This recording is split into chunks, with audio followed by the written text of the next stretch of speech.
Hello again, everybody, and welcome to another edition of Making Waves, our look at Roosevelt University athletics, joined now this time around by Lindsey Jones, who's the Roosevelt University Spirit Coordinator and head dance coach. And Coach Jones, welcome here to Making Waves, and it's been a tremendous spring for you. National championships all around, a three-peat for the cheer team, and a first-ever national dance title. In fact, both teams finishing in the top two at nationals for dance. Congratulations all around. Thank you. Thank you. It's been a long but successful season. How tense is it getting to nationals? I know, having done other sports as far as nationals go, football, and back with Robert Morris University, we had all those teams that made it to the National Final Four. It can get tense for a broadcaster. I can imagine as a coach, it's got to be incredibly tense when you're trying to navigate through a national competition, trying to get another national championship. Yeah, so our season kind of starts back in August when we are preparing for football. So we are training year-round for this national season. So while we are supporting our football team and our basketball team, we are in turn training for this national season. So once January comes around, that's when our training really kicks in for nationals. But when we are backstage, this nationals competition has close to 500 teams that we compete with. And so being backstage with all of these amazing teams is very tense, but also very rewarding. It has to be quite an atmosphere to have so many teams there in one place. Yes, there was up to 40,000 not only participants and spectators all together this past weekend. That must be quite a logistical situation as far as planning, needing to know where you have to be and when, that kind of thing. It sounds like not only having to coach at the event, but also just planning it also can be a little bit stressful. Yes, I took up to, including myself, I took 37 people. So myself and 6 staff members and 30 athletes. So, and I planned that whole trip myself. And then going and being around almost 40,000 other people is crazy. Myself being between cheer and dance, I walked over 6 miles a day. What is the process as far as how a national championship competition goes in cheer or dance? So we learn our choreography mid-January. We hire professional choreographers to come in. These are world-renowned choreographers that we hire. They come in, they're specialized in their specific styles in the cheer, hip-hop, and or team performance that we perform. And they come in, they teach our teams those routines, and then as coaches, we meticulously pick apart those 2.5 minute routines, count by count over the next 3.5 months, and just take them apart and put them back together and dissect each and every single bit of them until they are as perfect as they can possibly be. You kind of answered one of the questions I had in my mind, and that goes to choreography. So you bring in professional choreographers, because what I was wondering is that with each passing year, do you have to come up with different routines? You can't recycle the old routines? No, we cannot recycle the old routines.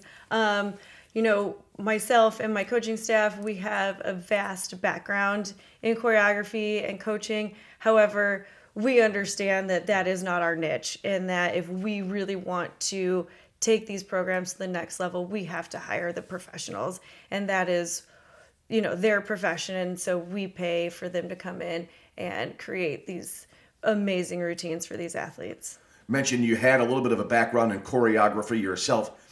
How challenging is that to come up with a new and fresh routine, one that is not at all the same from any previous routines? You have to come up with something original time and time again, and I would think that would be extremely challenging. It is very challenging. It's very different for dance and for cheer. So for dance, we actually have professional DJs create the music mixes for us. We have to have the music licensed and everything. So dancers typically create the choreography based off the music. So it's more of an art based off of how the music sounds. Cheer, the choreographers create the routine first, and then they have their producers create the music off of the choreography. So it's a very different process for each program. Now, once you get to the national competition, once it starts, How does that process work? Are there several preliminary rounds leading up to a final? How does that work? Yeah, so everybody, you have to earn a bid to even get to nationals, which we earn that bid at summer camp when we go to it in August. There is gold bids, silver bids, bronze bids, and then you can also get a bid via video.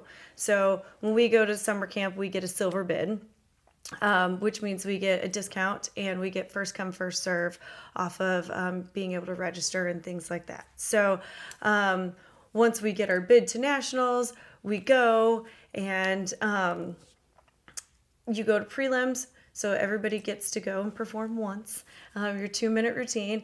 And based on your placement for cheer, they take 25% of your day one score and you move on to day two. Everybody automatically moves to day two for cheer, along with 25% of your first day score. And then day two, everybody gets 75% of that score added with their 25% of their first day score, and that equals your final score. For dance, depending on how many people are in your division, is how many people they take from day one to day two. So for example, we had 9 teams in our division. They took 60%. So they took 6 people to day two for finals. So going through that process, do you ever find yourself trying to do some quick back of the envelope math, trying to keep track of where your scores might be and what your situation might be? Absolutely. In this competition, luckily, though, after your prelims on day one, they actually tell you where you land. So you don't have to do a lot of math, which is really shocking. When you get your final scores, you see that you're in, at an 83% or whatever it is. And then a few minutes later, they actually lay out your division rankings.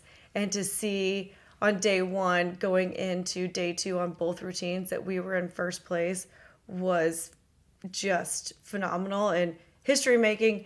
Nowhere near where I thought I would be at this stage. I was floored, lots of tears, lots of people crying, jumping up and down. So one of the things that I find most fascinating about situations such as this, watching the Olympics, and you have gymnastics and you might have ice dancing or figure skating, where it's subjective. It's reliant upon how the judges view the performance. And I've always watched with amazement when the competitors are waiting for their scores. That's got to be just an endless wait, seemingly. It's probably not more than a few minutes, but it must seem like hours at times. It very much is.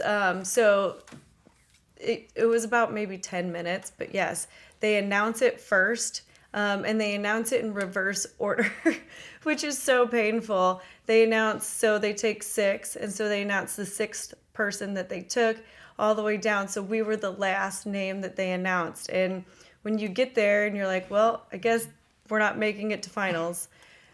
And then you're the last name. And then you're like, wait a minute, does that mean we're in first? Does it not mean we're in first? And then you go and you check the division rankings and you're actually in first. And it's just an amazing feeling. It's a very hard feeling to describe when you've never been there before. You mentioned that you had not envisioned the programs being where they were now. It sounds like you feel that you're kind of ahead of the game. You've advanced it farther than you thought you would to this point. Yeah, so when we started building these programs back in 2019, 2020, nobody knew there'd be a global pandemic, nor have I ever built a program through a global pandemic. Plus, with Roosevelt being a college that brings in a lot of first-generation college students, we're taking in a lot of athletes that have never had this level of competitive cheer or dance background. So we are teaching a lot of these students how to be at this competitive level. So yes, 5 years in the making, no, I did not think we'd be bringing home this many national titles. But I am so grateful that we were able to get here in my coaching lifetime. You mentioned teaching the athletes as they come on board. Is there a lot of, for lack of a better phrase, on-the-job training with the athletes once they first make the endeavor to be on either the cheer or dance teams?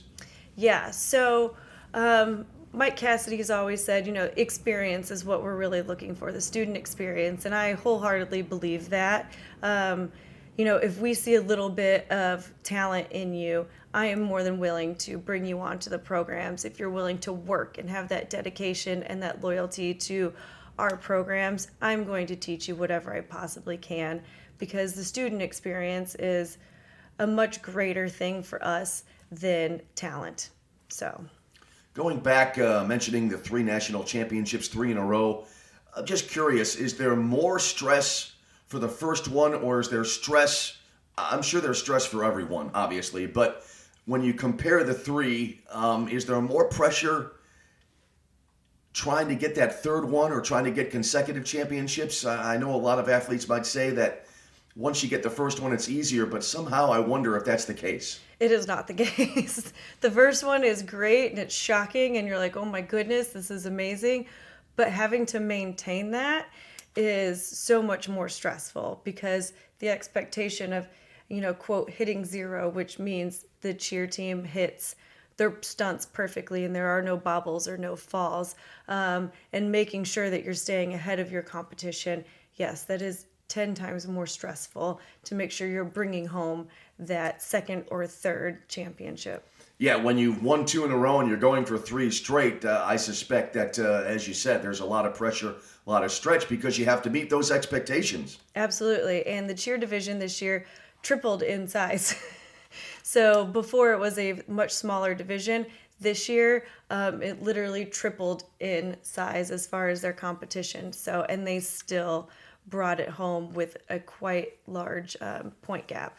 And it has to be satisfying because, as you say, more teams, that just makes the competition more difficult, doesn't it? Absolutely, yeah. Which next year we move up to the Division II level, so we'll see how that division goes. Will you be able to draw on a lot of experience that you've had over the last 3 years to make it maybe, I don't know if easier is the best word, but will it at least maybe ease the transition to that next level next season? I think so. Our choreographers have choreographed in those divisions before, so we're going to rely heavily on their experience and all the information that they have that they can provide to us. Plus, us coaches this year, we did a lot of recon on those divisions while we were there this year. You mentioned as well that the season begins in August and you support all the teams. We all see the cheerleaders and the dancers at the football games and many athletic events. Do you use those as kind of a, I don't know if training ground's the best way to put it, but do you use those and you take a look back at how they go during games, and do you use those as preparations for the national competitions? Absolutely. So those games and our summer training sessions are the foundation of our season. We take it all the way back to the basics, the very, very foundation of the moves and the tumbling skills and the stunting skills. That is where we start at the foundation, and we build from there.